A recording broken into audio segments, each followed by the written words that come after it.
মই আচলতে আজি আহিছিলোঁ শুনিবৰ বাবে এই হীৰা মুকুতাৰ দৰে অমৃত বাণীবিলাক মই সংগ্ৰহ কৰি মোৰ মনৰ মণিকোঠত সাঁচি মই লৈ যাম বুলিহে আহিছোঁ। আমাৰ সত্ৰাধিকাৰ প্ৰভুসকলে ইতিপূৰ্বে গুৰু শিষ্যৰ মধুৰ সম্বন্ধৰ কথা আমাৰ আগত অৱগত কৰিলে। আমি আপ্লুত হ'লোঁ আৰু অনুপ্ৰাণিত হ'লোঁ। সঁচাকৈয়ে এই গুৰু আৰু শিষ্যৰ মধুৰ মিলন এক অনিকাঞ্চন সংযোগ আৰু গুৰুৰ আশীৰ্বাদ অবিহনে সৎ ইচ্ছা সদ্ভাৱনাৰ অবিহনে ভকত সমাজ বা আমাৰ দৰে সৰ্বসাধাৰণ সমাজ আমি আগবাঢ়ি যাব নোৱাৰোঁ। যিহেতু তেখেতসকল হৈছে আমাৰ সমাজৰ পথ প্ৰদৰ্শক। মই বেছি সময় নাপালোহি ভাষণ যেনিবা তেখেতসকলৰ বক্তব্য অলপমান মই পোৱাৰ সৌভাগ্য ঘটিল যে আমাৰ অনিৰুদ্ধদেৱ গুৰুজনা আমাৰ শংকৰোত্তৰ জনজীৱনৰ ধৰ্মীয় আকাশৰ এগৰাকী অতিশয় উজ্জ্বল নক্ষত্ৰ। এই কথা আমি সৰ্বজন বিদিত, আমি সকলোৱে জানো। আৰু এই গুৰুজনাৰ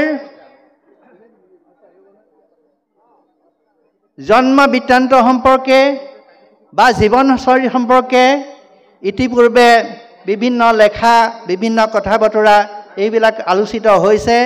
মই সেইখিনি একেবাৰে আঁতিগুৰি মাৰি আপোনালোকক মই ক'বলৈ নাযাওঁ, যিহেতু মই অলপ কম সময় ল'ম। গতিকে মই কিছু তেৰাৰ মৌলিক দৰ্শন আৰু সমাজৰ প্ৰতি তেখেতৰ যিখিনি আমাৰ বৰঙণি সদায় কাৰণে চিৰস্মৰণীয় হৈ যিখিনি ৰ'ব বা অসমখনৰ বৰ অসমৰ যিটো সৌধ মূল সৌধ নিৰ্মাণত যিখিনি তেৰাই বৰঙণি আগবঢ়াইছিলে তাৰ ওপৰতহে মই দুআষাৰ ক'বলৈ আগবাঢ়িছোঁ। আৰু এটা শ্ৰদ্ধাস্পদ ৰাইজ আৰু এটা কথা মই এইখিনিতে কওঁ যে আমাৰ মায়ামৰা বৈষ্ণৱ পন্থাক বহুকাল ধৰি একাংশ ব্যক্তিৰ দ্বাৰা অৱহেলিত প্ৰবঞ্চিত বা লাঞ্ছিত হৈ আহিছিল আৰু এটা আণ্ডাৰ কাৰেণ্ট চলি আহিছিল। ইয়াৰ যিখিনি ভেটি বা ভ্ৰান্ত ধৰণৰ ভেটি, এই ভেটিবিলাক নিৰ্মাণ হৈছিলে আজিৰ পৰা কেইবাশ বছৰৰ পূৰ্বেই। বহু পূৰ্বে বিভিন্ন স্বাৰ্থান্বেষী বিভিন্ন ৰাজ পদপী প্ৰলোভনকাৰী বা প্ৰলোভিত হৈ তেখেতসকলে এইখিনি কামত আগবাঢ়ি গৈছিল যে সেয়েহে আমি সেইখিনি মষিমূৰ কৰি এই অনিৰুদ্ধ গুৰুজনা যে আমাৰ শংকৰদেৱ শ্ৰীমন্ত শংকৰদেৱ গুৰুজনা, মাধৱদেৱ গুৰুজনা, আমাৰ শ্ৰী শ্ৰী গোপালদেৱ আৰু আমাৰ অনিৰুদ্ধদেৱ গুৰুজনা যে অভিন্ন আত্মা, একে মতাদৰ্শৰ অনুগামী অভিন্ন আত্মা, এই কথাখিনি আমি প্ৰতীয়মান কৰিবলৈ বাৰম্বাৰ যত্ন কৰিছোঁ। আপোনাসবে যত্ন কৰিছে, বিভিন্ন সুধীসকলে যত্ন কৰি আহিছে, বিভিন্ন লেখাত ই প্ৰকাশিত হৈ আহিছে।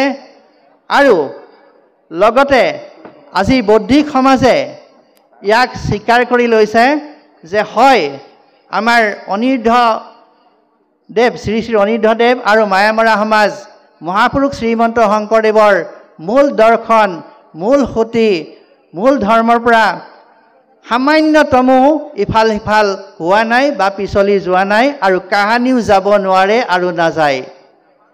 এই কথাটো আমাৰ সৰ্বজন বিদিত আৰু সকলোৰ দ্বাৰা স্বীকৃত, সৰ্বজন স্বীকৃত হিচাপে আজি পৰিগণিত হৈছে হওক। এতিয়া ইয়াৰ বিষয়ে দুটামান মই মাত্ৰ উদাহৰণ দিব বিচাৰিছোঁ যে তেৰাই এখন বিশুদ্ধ বৰ্ণিল বিভিন্ন জাতি জনগোষ্ঠীৰ সমন্বিতে বা সন্মিলিত এখন বৃহৎ অসম, বৃহৎ এটা অসমীয়া জাতি গঢ় দিব বিচাৰিছিল, যিটো নেকি আমি স্বৰ্গদেউ চুকাফাৰ দিনৰ পৰা আমি পাব পাৰোঁ। আৰু সেইটো আমি দেখিম যে এই 15 শতিকাত এতিয়া আমি অনিৰুদ্ধদেৱ গুৰুজনাৰ যিখিনি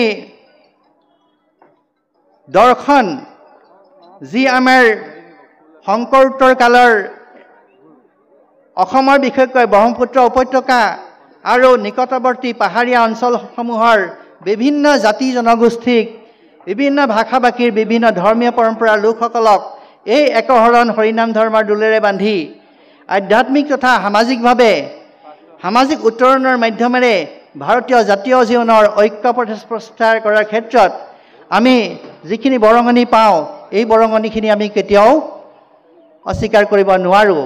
ইয়াৰ লগতে আমি নাম ল'ব লাগিব কালসংহতিৰ স্ৰষ্টা অনিৰুদ্ধদেৱ গুৰুজনাৰ গুৰু ভপানীপুৰৰ গোপালদেৱ তেৰাৰ যিখিনি গুণ গৰিমা এইখিনি আমি এটা বেলেগ অধ্যায় হ'ব, এইখিনিও আমি কিন্তু বিচাৰ্যৰ বিষয় হয়, আমি চৰ্চাৰ মাধ্যমলৈ আনিব লাগে। যিহেতু এই শ্ৰী শ্ৰী গোপালদেৱ বা ভৱানীপুৰীয়া গোপালতা কালজাৰ সত্ৰ বা কালসংহতিৰ প্ৰতিষ্ঠাপক তেৰাৰ যিখিনি ধৰ্মীয় দৰ্শন বা উপদেশ বা মৰম চেনেহ বা যিখিনি তেৰাৰ নিৰ্দেশনা সেইখিনিকে শিৰোধাৰ্য কৰি আমাৰ অনিৰুদ্ধদেৱ গুৰুজনাই এই ভক্তি ধৰ্ম উজনিৰ বিভিন্ন প্ৰান্তলৈ একেবাৰে সেই কালত বৈষ্ণৱ ধৰ্ম নৱবৈষ্ণৱ ধৰ্মই ঢুকি নোপোৱা কিছু এলেকালৈকেও প্ৰসাৰিত কৰাত গুৰুত্ব আৰোপ কৰিলে বা সক্ষম হ'ল। অৱশ্যে এটা কথা ঠিক শ্ৰদ্ধেয় সুধী সমাজ যে বিৰল ব্যক্তিত্বৰ অধিকাৰী এজন মহাত আত্মা সেইগৰাকী সদায়ে মহান। গুৰুৰ শিক্ষাৰ পূৰ্বেই আমি দেখিছিলোঁ মহাপুৰুষ শ্ৰীমন্ত শংকৰদেৱ গুৰুজনা বহুত পাকৈত আছিলে। ঠিক তেনেধৰণে অনিৰুদ্ধদেৱ গুৰুজনাও গুৰু শিক্ষাৰ পূৰ্বেই সংস্কৃত শাস্ত্ৰত বিশাৰদ 18 পুৰাণ 14 শাস্ত্ৰত বিশাৰদ দেখা যায় যে আমি গুৰুৰ ওচৰত যোৱাৰ আগতেই অনিৰুদ্ধদেৱ গুৰুজনা বহুতখিনি আগ্ৰহ আছিলে, মহান আছিলে আৰু এগৰাকী বিৰল গুণৰ অধিকাৰী মহান আত্মা। এই কথাটো বিভিন্ন ঘটনা পৰিঘটনাৰ পৰা প্ৰমাণিত হয়, সেইখিনি আমি ব্যক্ত কৰিব নোখোজোঁ। যিহেতু লৰাৰিৰ কালৰ যিখিনি ঘটনা পৰিঘটনা সেইখিনি আপোনালোকে অনুধাৱন কৰিলে গম পাব। অলৌকিক যিবিলাক কাৰ্য কাৰখানা কাণ্ড সেইবিলাকৰ দ্বাৰা প্ৰমাণিত হয় যে অনিৰুদ্ধদেৱ গুৰুজনা সঁচাকৈ এজন মহান আৰু মহান অতি মহান বৈষ্ণৱ ধৰ্মাচাৰ্য।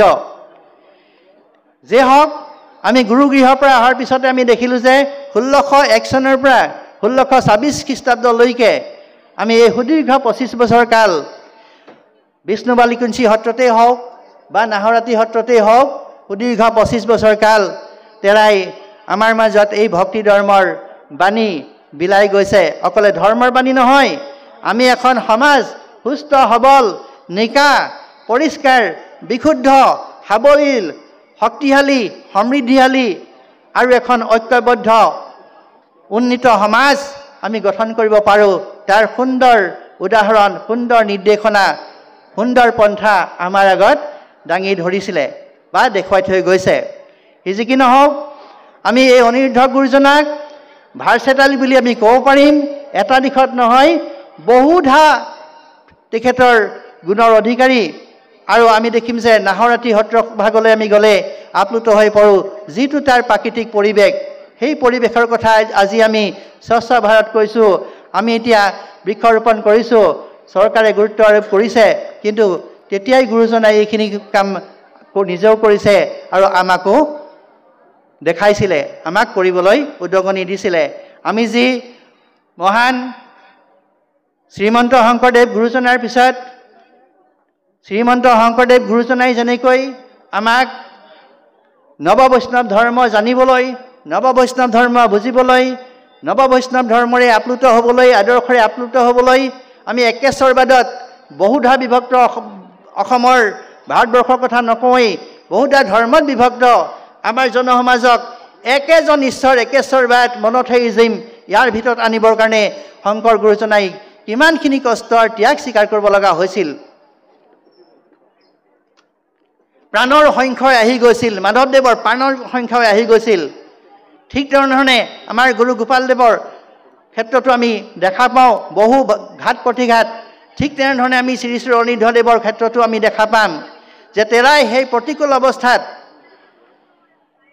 কেনেকৈ সেই সময়ত আজিৰ আমি নাহৰণি থান আমি দেখিছোঁ, খুব ভাল লগা এটা পৰিৱেশ। কিন্তু সেই কাললৈ আমি যদি মনত পেলাওঁ, কেনেকুৱা দুৰ্গম হ'ব পাৰে, কিমান অৰণ্যৰ মাজত হ'ব পাৰে, জাতি জনগোষ্ঠী কিমান পিছপৰা, আৰ্থিকভাৱেই হওক বা অন্যান্য শিক্ষা দীক্ষাৰ ক্ষেত্ৰতেই হওক, কিন্তু তাতে গৈ তেৰাই থিতাপি লৈছিল আৰু বৈষ্ণৱ ধৰ্মৰ মূল কেন্দ্ৰৰূপে গঢ়ি তুলিছিল।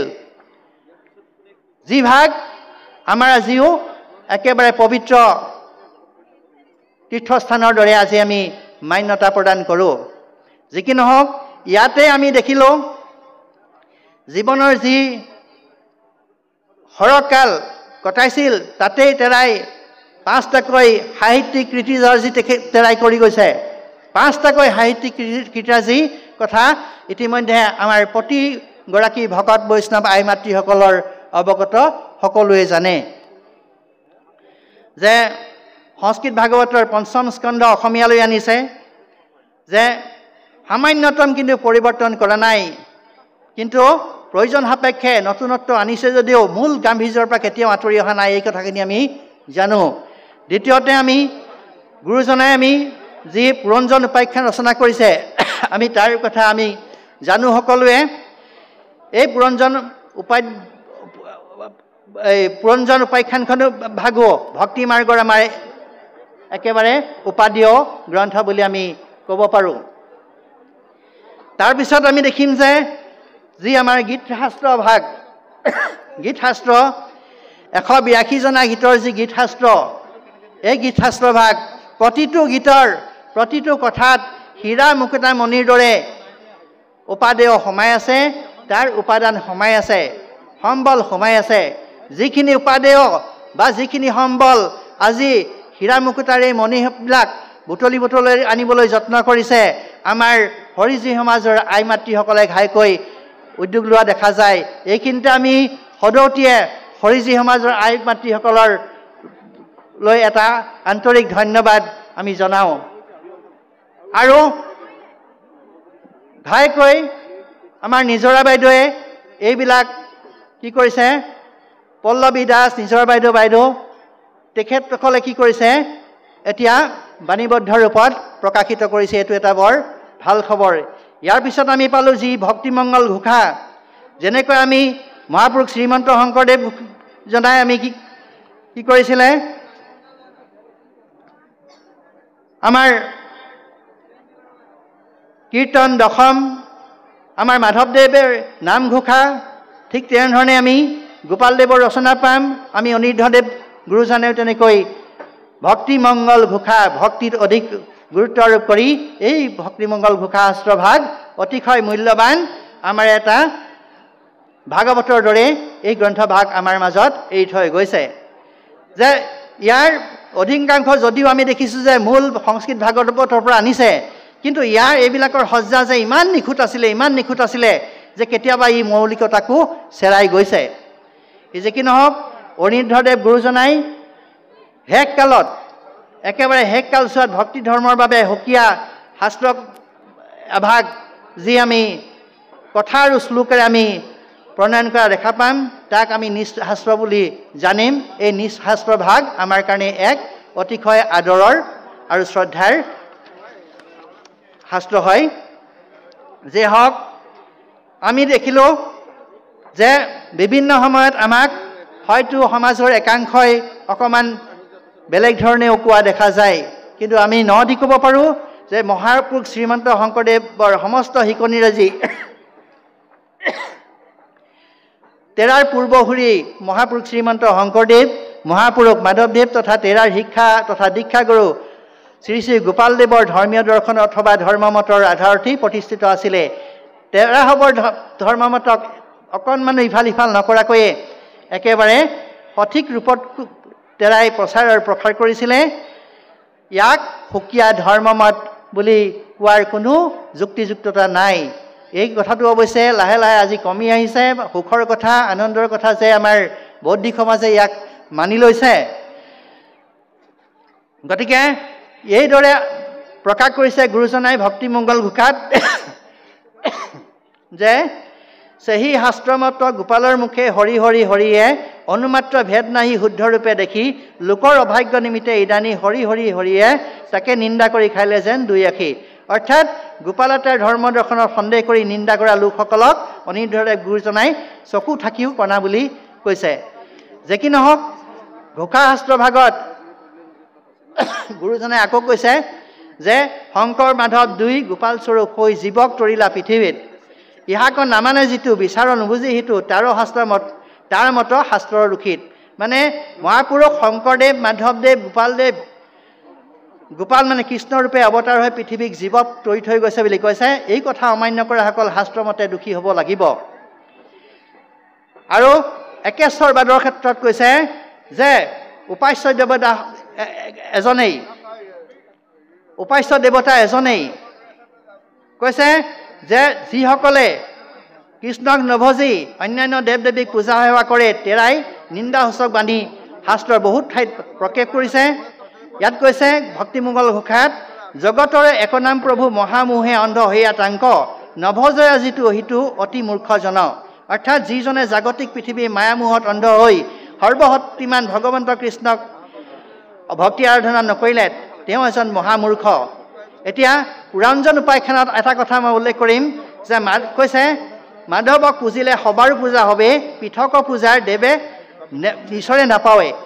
মানে যদি আমি মাধৱ বা কৃষ্ণক আমি সেৱা কৰোঁ তেতিয়াহ'লে আমি সকলোকে পূজা সেৱা কৰা হয়, সকলো সন্তুষ্ট। কিন্তু আন দেৱতাক যদি আমি পূজা কৰোঁ এজন বিশেষ আমি দেৱতাকহে পূজা সেৱা কৰা হয়।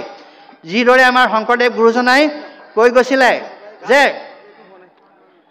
ভাগৱতৰ ২য় স্কন্ধ ৫৪৫ নম্বৰ শ্লোকত তেৰাই কৈ গৈছে অন্য দেৱী দেৱ নকৰিবা হেপ, গৃহো নপখিবা তাৰ, মূৰ্তিকো নাচাইবা, প্ৰসাদো নাখাইবা, ভক্তি হৈব ব্যভিচাৰ। ঠিক তেনেধৰণে জনগণক বহু ঈশ্বৰবাদৰ পৰা একেশ্বৰবাদলৈ ঘূৰাই আনিবৰ বাবে আমাৰ অনিৰুদ্ধদেৱ গুৰুজনাই কৈছিলে যেনেকৈ যে এককৰ্তা কৰি লৈও হৰিত হৰণ, সমস্তে কৰ্তাক ভাণ্ডি কৰিও কীৰ্তন, কৃষ্ণ ব্যতিৰকে আন কৰ্তা নাহি জান, ভাগৱত শাস্ত্ৰে কহে এহিছে ব্যাখ্যান। মানে এনেকুৱা উদাহৰণ আছে। আমি তান্ত্ৰিক ধৰ্মমত সেই সময়ত খুব প্ৰচলন আছিলে। ইয়াৰ বিৰুদ্ধেও আমি মহাপুৰুষ শ্ৰীমন্ত শংকৰদেৱে তেৰাৰ কীৰ্তন শাস্ত্ৰভাগত, মাধৱদেৱে নাম ঘোষা শাস্ত্ৰভাগত, অনিৰুদ্ধদেৱে গীত শাস্ত্ৰভাগত যুগ ধৰ্ম সম্পৰ্কে ইয়াৰ সুন্দৰভাৱে বা একে তত্ত্ব প্ৰচাৰিত কৰিছে। ঠিক তেনেধৰণে আমাৰ অনিৰুদ্ধদেৱ গুৰুজনায়ো এইখিনিকে পুনৰ জাতি জনগোষ্ঠীৰ মাজলৈ আগবঢ়াই দিছে যে আমি একেশ্বৰবাদত বিশ্বাস কৰিব লাগিব। ঘাইকৈ আমি দেখিম যে সেই সময়ত উজনিৰ একেবাৰে ৰিমট যিবিলাক প্ৰান্ত আছে, বৰ্তমানৰ শদিয়া বা তাৰো ইফালৰ যিবিলাক ঠাই, সেইবিলাকত আমাৰ মহাপুৰুষ শ্ৰীমন্ত শংকৰদেৱ গুৰুজনাৰ নৱবৈষ্ণৱ ধৰ্মই কিন্তু একেবাৰে প্ৰান্তলৈকে স্পৰ্শ কৰিব পৰা নাছিলে সেই কালত। গতিকে অনিৰুদ্ধদেৱ গুৰুজনাই বা গোপালদেৱে এই কথাটো সেই সময়তে উপলব্ধি কৰিছিলে। কৰি পেলাই কি কৰিছিলে, 12জন আচাৰ্য শৰণ ভজন দিছিলে, 6জন ব্ৰাহ্মণ আৰু 6জন অব্ৰাহ্মণ। আৰু তাৰ ভিতৰতে যেনেকৈ শংকৰদেৱ গুৰুজনাই মাধৱদেৱক অতি প্ৰিয়, অতি ভাল পাইছিলে, ঠিক তেনেধৰণে মাধৱদেৱেও গোপালদেৱক অতি প্ৰিয় আৰু অতি ভাল পাইছিলে। কথাৰ সাগৰৰ নাম দিছে। বহুত জটিল সমস্যা তেৰাই সমাধান কৰিছিলে। ঠিক তেনেধৰণে এতিয়া গোপালদেৱে আমাৰ অনিৰুদ্ধদেৱ গুৰুজনা বা হৰকণ্ঠক অতিশয় ভাল পাইছিলে, অতি মৰম কৰিছিলে। আনকি 1601 চনত তেৰাই বিচ্ছেদো ঘটাব বিচৰা নাছিলে। কিন্তু পৰিস্থিতি সাপেক্ষে নিজৰ পিতৃ মাতৃৰ অসুস্থতাৰ বাবে গুৰুজনাই গুচি আহিবলৈ বাধ্য হ'ল। যে কি নহওক তেৰাই এই পৰৱৰ্তী বৈষ্ণৱ ধৰ্মাচাৰ্যসকলক নিৰ্দেশ দি গৈছিলে। তেৰাৰ পুত্ৰ কৃষ্ণদেৱকে আদি কৰি নিৰ্দেশ দি গৈছিলে, আহ্বান জনাই গৈছিলে যে একেবাৰে য'ত নেকি বৈষ্ণৱ ধৰ্মৰে নৱবৈষ্ণৱ ধৰ্মৰ পোহৰে ঢুকি পোৱা নাই তালৈকেও এই ভক্তি ধৰ্ম লৈ যাব লাগে আৰু এই ক্ষেত্ৰত আৰু এই ক্ষেত্ৰত তেৰা সফল কামো হৈছিল কিন্তু গতিকে সি যে কি নহওক আমি এই কথাটো এই উদাহৰণটো দিয়ে আমি সমাপ্ত কৰিম মাত্ৰ মই দুটামান কথা ইয়াতে মই সামৰণিত মই কম যে আমাৰ যিখিনি দায়িত্ব বৃহত্তৰ অসমৰ সমাজ সংস্কৃতি তথা আধ্যাত্মিক জীৱনৰ এগৰাকী প্ৰাণ প্ৰচেষ্টা যি আছিলে অসাধাৰণ প্ৰতিবাদৰ বিদগ্ধ পণ্ডিত সাহিত্যিক সমাজ সংস্কাৰক সমাজ সংগঠক বিৰল গুণৰ অধিকাৰী মহাপুৰুষ এই কথা আমি জানো মহেশ্বৰদেৱেও কৈ গৈছিলে যে চিন্তনীয় বিষয় যে আমাৰ সমাজত এনেকুৱা যাতে অসুৱা অকৃতি যাতে আহিব নোৱাৰে আমাৰ শদিয়াৰ পৰা ধুবুৰীলৈকে সমগ্ৰ মায়ামৰা বৈষ্ণৱ সমাজ গুৰু ভকত বৈষ্ণৱ সকলো সমন্বিতে যাতে একে নিয়ম হওক একে ৰীতি নীতি পালিত হওক একে ধৰ্মীয় আচৰণ পালিত হওক সকলো সত্ৰতে একে ধৰ্মীয় আচৰণ পালিত হওক যদি কিবা ভুল ভ্ৰান্তি হয় আমাৰ গুৰু সমাজে তাক শুধৰাই দি আমাক পোহৰাই তোলক এই কথাখিনি মই এইখিনিতে আশা কৰিলোঁ আৰু অতিশয় আনন্দৰ কথা যে অতি সম্প্ৰতি আমাৰ এই সক্ৰিয় হৈ উঠিছে আমাৰ বৌদ্ধিক মহল চৰকাৰকো আমি ধন্যবাদ দিব লাগিব যিহেতু চৰকাৰে এই দিশত বহুখিনি পদক্ষেপ লৈছে আমাৰ উন্নয়নৰ কাৰণে চৰকাৰ আগবাঢ়ি আহিছে গতিকে আমি এই চেগতে আমি সকলোৱে চৰকাৰকো আমি ধন্যবাদ আৰু কৃতজ্ঞতা প্ৰকাশ কৰিছোঁ লগতে আৰু কিছু আমি চৰকাৰৰ পৰাও আশা কৰিছোঁ লগতে আমাৰ সদৌ মায়ামৰা সাংস্কৃতিক সমাজৰ কৰ্মকৰ্তা ভকত বৈষ্ণৱসকল হৰিজী আই মাতৃসকল বিভিন্ন দল সংগঠন ভক্তপ্ৰাণ ৰাইজ উঠি অহা প্ৰজন্ম এইসকলৰ প্ৰচেষ্টাত অনিৰুদ্ধ গুৰুজনাৰ আদৰ্শ চিন্তা ভক্তি মাৰ্গদৰ্শন পুনৰ উজ্জীৱিত হ'ব আৰু প্ৰাণ পাই উঠিব এখন ঐক্যবদ্ধ সাম্যবাদী আৰু সম্প্ৰীতিৰ বিশাল মানৱ সমাজ জয়তু অনিৰুদ্ধদেৱ জয়তু শ্ৰীমন্ত শংকৰদেৱ জয় অসম আৰু এইখিনিতে মই এটা মাত্ৰ আপোনাৰ ওচৰত মোৰ বিনম্ৰ অনুৰোধ যে মই তাৎক্ষণিকভাৱে আহি কেইটামান কথা ক'বলগা হ'ল নিৰ্দিষ্ট বক্তা মহোদয় আছেই গতিকে মই এইখিনি কথা কোনো জুকিয়াই পেলাই মই কোৱা নাছিলোঁ মই আকস্মিকভাৱে যিকেইটা কথা মনলৈ আহিল সেইকেইটাই আপোনালোকৰ আগত দাঙি ধৰিবলৈ প্ৰয়াস কৰিলোঁ ক্ষুদ্ৰতম মই প্ৰয়াস কৰিছোঁ গতিকে যদি ইয়াৰ মাজত কিবা ভুল ভ্ৰান্তি হৈছে আপোনালোকে মোক নিজৰ পুত্ৰ নিজৰ ভাতৃ বুলি ভাবি মোক সকলোৱে মৰ্জনা কৰিব